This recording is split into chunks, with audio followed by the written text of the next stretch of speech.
दोस्तों नमस्कार, स्वागत है मौर्य जी न्यूज़ चैनल में। दोस्तों एक बार हम फिर उपस्थित हुए हैं आप लोगों के समक्ष खबरों को लेकर के, नई जानकारियां लेकर के। नई जानकारी क्या है? हम जानते हैं कि भारत में बहुत सारे लोग धर्म को मानते हैं, धर्म की पुस्तकें रखते हैं, लेकिन अच्छी बात है, लेकिन हम चाहेंगे कि कानून की किताब भी होनी चाहिए, कानूनी जानकारी भी होनी चाहिए। उसी में से आर्टिकल 13 है, आर्टिकल 14 है। अगर आपकी कानून का जानकारी होगी तो आप आवाज़ उठा सकेंगे, सवाल पूछ सकेंगे। इसी पर बात करने वाले हैं दोस्तों।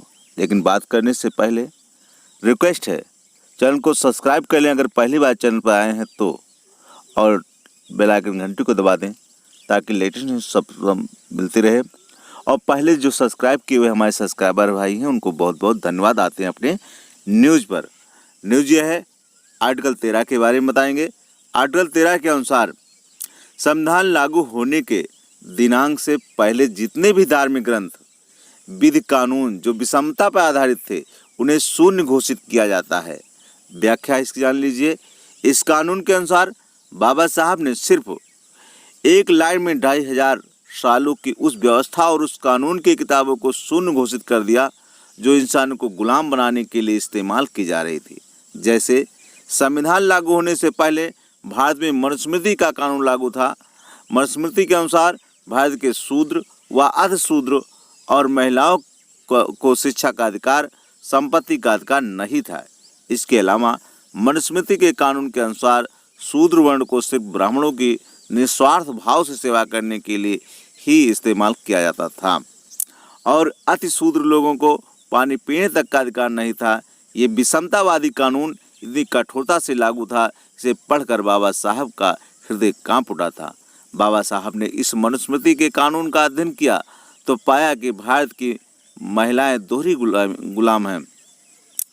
उन्हें तो सिर्फ इस्तेमाल की वस्तु ही समझा जाता था। इसके अलावा सती प्रथा, बाल विवाह, बेमेल विवाह, वैधन्य जीवन, मुंडन प्रथा आदि क्रूर प्रथाएं लागू थी। ये प्रथा इसलिए लागू की गई ताकि ब्राह्मणों द्वारा निर्मित जात व्यवस्था मजबूत बनी रहे और शूद्र व अर्धशूद्र लोगों की गुलामी मजबूत बनी रहे। 19वीं सदी में Jyotiba Phule, Savitribai Phule, William Bentinck, Lord Macaulay आदि विद्वानों ने अपनी अपनी स्तर पर बहुत कोशिश की इस व्यवस्था को खत्म करने की, लेकिन राष्ट्रीय स्तर पर डॉक्टर साहब अम्बेडकर अपनी विद्वता के दम पर 25 दिसंबर 1927 को इस मनुस्मृति नामक विषमतावादी जहरीले ग्रंथ को आग लगा दी और अछूत लोगों के महाड़ में पानी पीने का अधिकार दिलवाया।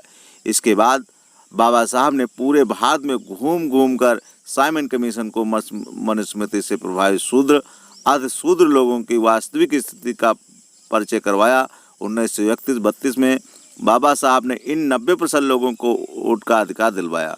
सबके लिए प्रतिनिधित्व का अधिकार, विधिमंडल में उचित प्रतिनिधित्व और शिक्षा का दरवाजा राष्ट्रीय स्तर पर सबके लिए खुलवाया।